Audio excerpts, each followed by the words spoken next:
बलदेव जगन्नाथ माँ सुभद्रा चक्रवर सुदर्शन आम मानकर इष्टदेव प्रभु शिशु अनंत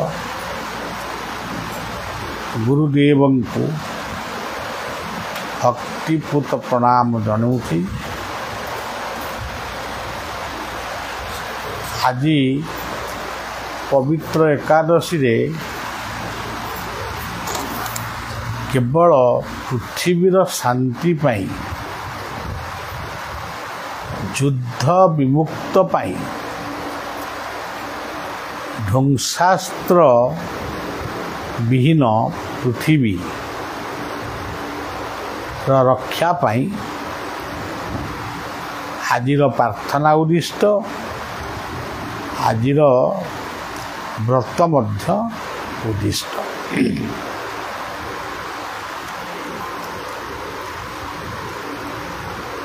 केउठी आपण देखिए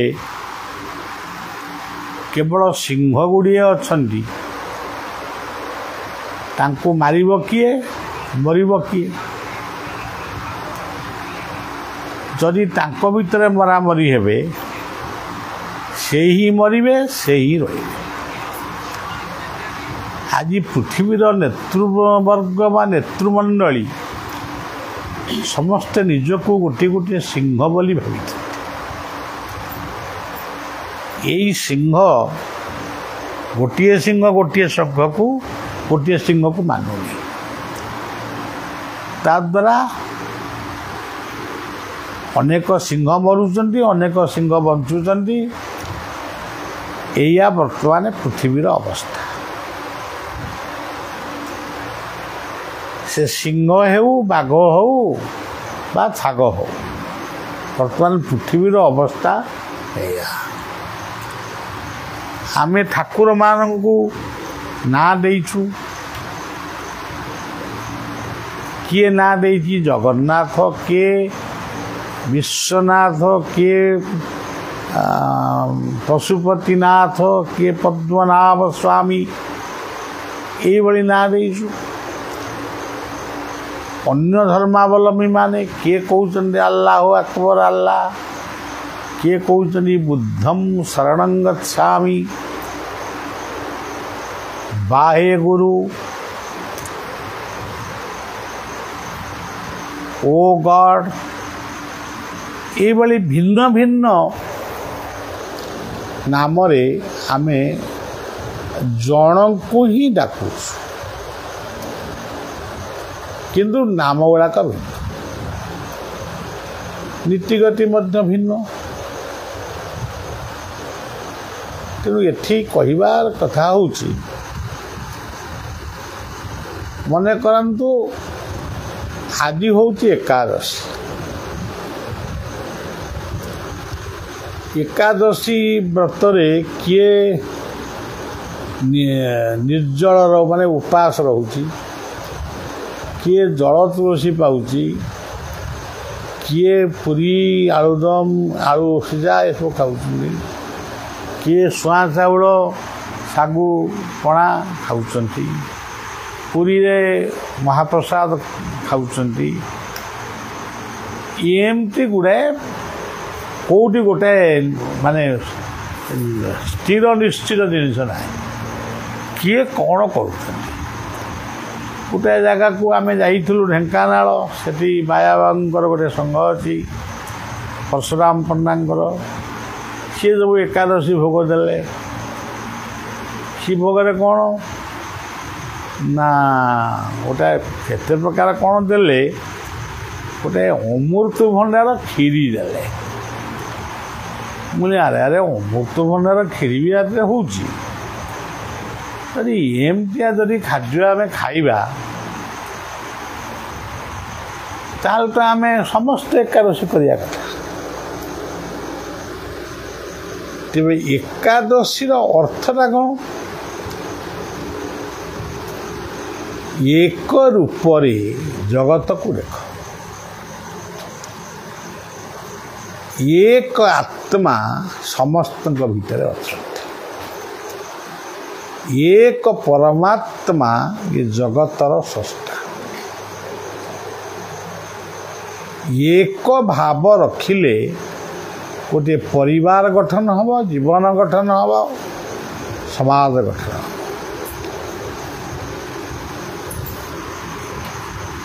2 3 4 5 जहाँ रहिले भी एक भावना आनिया को पड़े तू जेबे एक भावे भाव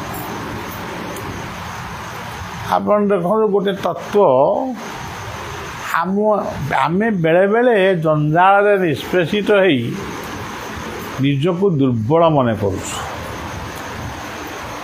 दुर्बल हो भी जाऊँ दुर्बल को सबल करने ना देचु बल देव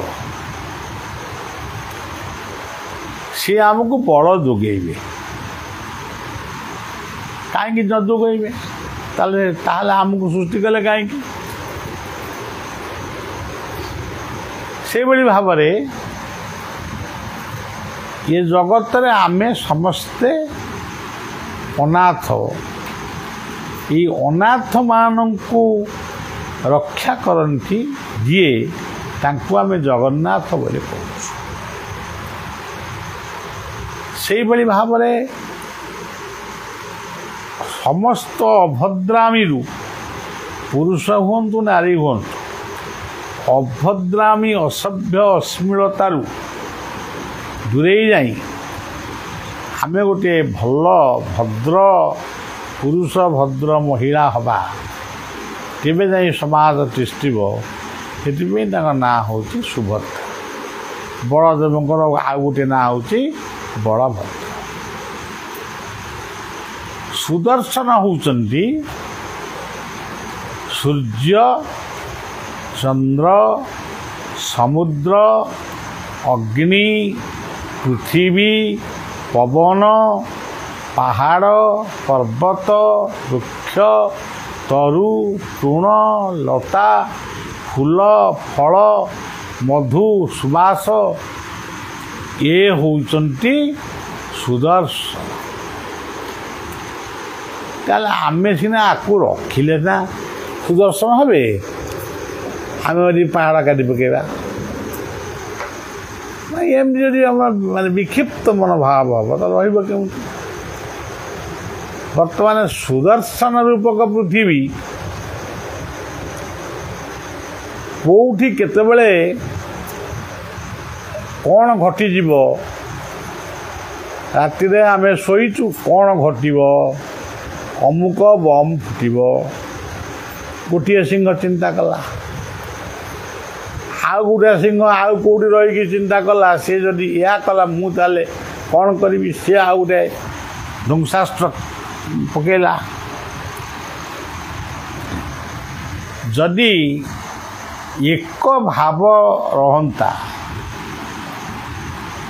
आमर गोटे धर्म लिखाई वसुधैव कुटुंबकम से भावटी कहीं से भावटी जदि पृथ्वी ग्रहण करता कहीं आमे खंडिया खाबारा हवा मरिबा हाथ गोड़ कटा हवा कौन दरकार चल आमे समस्ते चाष करिबा कृषि करिबा वाणिज्य करिबा हस खुशी दिन कटेबा परिवार को शांति रखिबा एमती हस खुशी करू करू काम करू करू जीवनटा चली एमती कथा कहीं कौट ना अच्छा ये पृथ्वी की ये भारत को केते महापुरुष माने आइले कौन पे आइले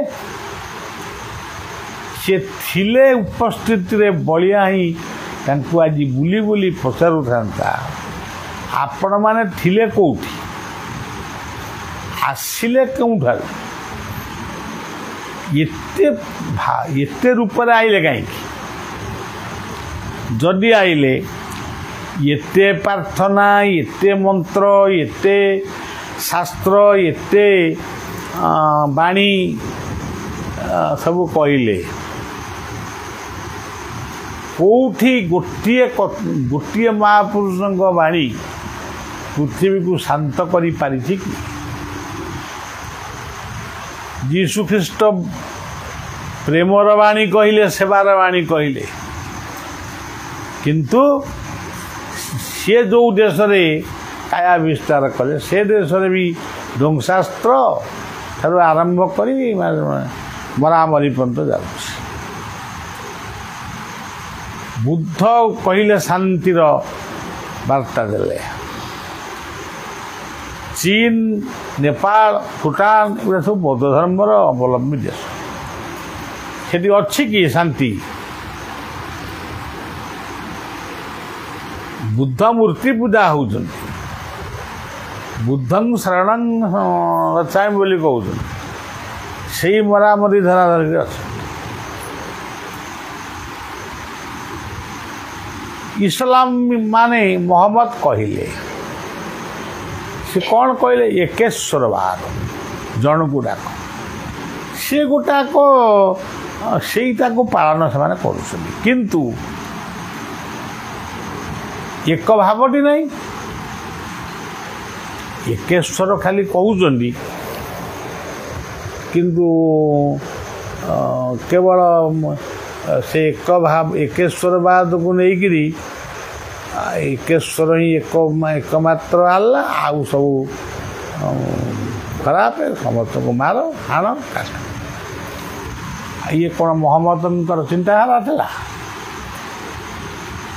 ଆଉ ଭାରତ ବର୍ଷରେ ସନାତନ ଧର୍ମରେ କେତେ ମହାପୁରୁଷ ଆସିଲେ ଗଲେ, ତାର ହିସାବ ବି କେହି କରିପାରିବେନି। କେତେ ବାଣୀ, କେତେ ମନ୍ତ୍ର, କେତେ ପ୍ରାର୍ଥନା, କେତେ ଯୋଗ, କେତେ ଆସନ, ଧ୍ୟାନ, ପ୍ରାଣାୟାମ, କେତେ କ'ଣ ହେଲା। ଗୋଟେ ଗଛ ପୂଜା, ତୁଳସୀ ଭଳିଆ ଗୋଟେ ତୃଣ ପୂଜା ଠାରୁ ଗୋଟେ ବିରାଟ କଳ୍ପ ପର୍ଯ୍ୟନ୍ତ ପୂଜା କରାଗଲା, ପୂଜା ହେଲା। ମହିମା ସ୍ୱାମୀ ଆଇଲେ, ସବୁ କାଟିକୁଟି ପକେଇଲେ, ଫେଲ, ସେ ଫେଲ, ଏ ଫେଲ, ଏ କହିଲେ, ସିଏ ତାଙ୍କର ନେଙ୍ଗୁଟି ଖଣ୍ଡେ ମାରିକି ଛତା ଧରିକି ବୁଲିକି ବୁଲିଲେ। ଆରେ ତେବେ ସବୁ ନେଙ୍ଗୁଟି ମାରିକି ଛତା ଚାଷ 4 ଗୁଣ୍ଠୁ କରିଥିଲେ କି 5 ଗୁଣ୍ଠୁ କରିଥିଲେ, 50 ଗୁଣ୍ଠ ଧାନ ପାଇଥାନ୍ତ। ଖାଲି ତୁମେ ଅନ୍ୟ ଉପରେ ବୋଝ ହେଇ କେବଳ ବୁଲୁଛ। କେଉଁ ଶାନ୍ତିଟା ତମ ଭିତରେ ବି 2 ଫାଙ୍କେ 3 ଫାଙ୍କେ, ଆଉ ତାହେଲେ କେମିତି କ'ଣ ରହିବ ସଂସାର? ତାହେଲେ ମହିମା ସ୍ୱାମୀ କ'ଣ ଏଇଆ କହିଥିଲେ? ଆଜି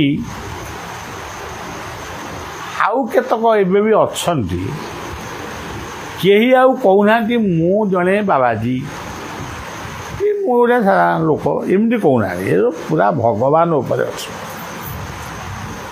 ଆଉ ତାଙ୍କ ଭକ୍ତମାନେ ଏତେ ଫୁଲୁଛନ୍ତି ଯେ,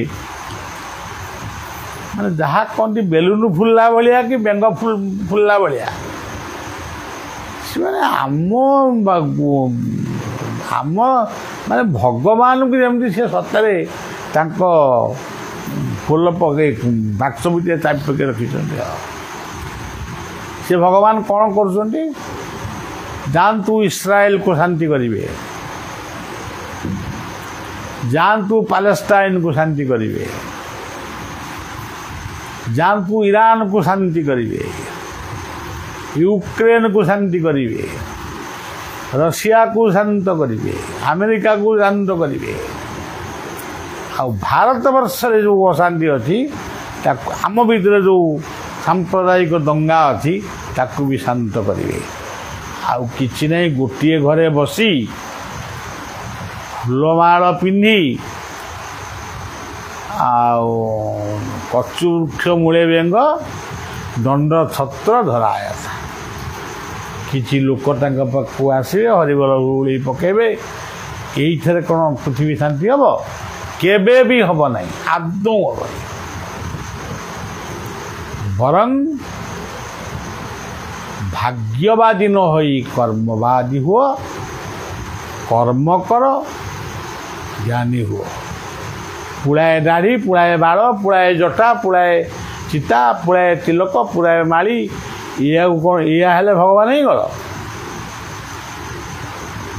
ଆଜି ଇସ୍କନର ଆପଣ ଦେଖିବେ, ସେ ଯାହା ହଉ ଅନେକ ଧର୍ମାବଲମ୍ବୀମାନଙ୍କୁ ନିଜ ଆଡ଼କୁ ଆଣୁଛି।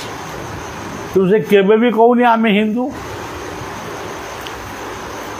ଆଉ ଏତେ ବାବାଜୀ ସେ କଲେଣି ଯେ ମାନେ ଗୋଟେ ଗୋଟେ ସହର ପୁରିଯିବ। କଟକ ସହର ବି ନୁହଁ, ଭୁବନେଶ୍ୱର ବି ନୁହଁ, ଆଉ ଦିଲ୍ଲୀ ଭଳିଆ ସହର ବି ହେଇଯିବ, ଏତେ ବାବାଜୀ ତାଙ୍କ ପାଖରେ। ବାବାଜୀ ମାନେ କ'ଣ କରୁଛନ୍ତି? ଗୋଟେ ଝୁଲା ଦେହରେ ହାତ ପୁରେଇକି ଗପୁଛନ୍ତି, ଆଉ ସନ୍ଧ୍ୟାବେଳେ କୀର୍ତ୍ତନ କରି ନାଚୁଛନ୍ତି। ଆଉ ତାଙ୍କର ଦେହ ଶ୍ରମ ଝାଳ ବହୁଛି, ଦେହ ସ୍ୱାସ୍ଥ୍ୟ ଭଲ ରହିବ। ତେବେ ଯେଉଁ ଜିନିଷଟା ବ୍ୟକ୍ତି ଠାରୁ ବିଶ୍ୱ ପର୍ଯ୍ୟନ୍ତ ଆବଶ୍ୟକ, ସେ କଥାଟା କାହାରି ପାଖରେ ନାହିଁ। ତେଣୁ ଇଏ ସାମାନ୍ୟ ମଣିଷ ଭଳିଆ ବାଇ ଇଏ ସବୁବେଳେ ସବୁ ମହାପୁରୁଷଙ୍କୁ ସମ୍ମାନର ସହିତ ଶୁଦ୍ଧ ଭାଷାରେ ଗାଳି ଦେଉଛି ଏବଂ ମୋର ଯାହା କହିବା କଥା ମୁଁ କହୁଛି। ଆଉ ତାଙ୍କ ଭକ୍ତମାନଙ୍କୁ କିଛି କହି ହେଉନି। କହିବା ପରେ ଟେକା ପଡ଼ିବ, ମାଡ଼ ବସିବ, ଆମକୁ ହିଂସିକା କହିବେ। ତେଣୁ ଗଲାଣି ତ କାଳକ, ଆଉ ଅଛି ଫାଳକ। କ'ଣ ପାଇଁ ଆମେ କଜିଆ କରିବୁ? ଏଣିକି ଯାହା ପାଇବୁ, ଯାହା ଭାବୁଛୁ ତା ଲେଖିବୁ, ବା ମୁଁ ଡାକିବି ଜଣେ ଲେଖିବ, ମୁଁ ଲେଖିବି ପାରିବିନି। ଲେଖିବୁ, ସେଇ ଲେଖା ବହିଟିକୁ ପରବର୍ତ୍ତୀ ସମୟର ଦାୟାଦମାନେ ତାକୁ ପଢ଼ିବେ, ଅଖା ଧୋଉଥିବେ, ଗୁଣ ଗାଉଥିବେ। ଶ୍ରୀ ଗୁରୁ ପ୍ରେମାନନ୍ଦେ ନିତାଇ ଗୌର ହରି। ଶାନ୍ତି ଶାନ୍ତି ଶାନ୍ତି।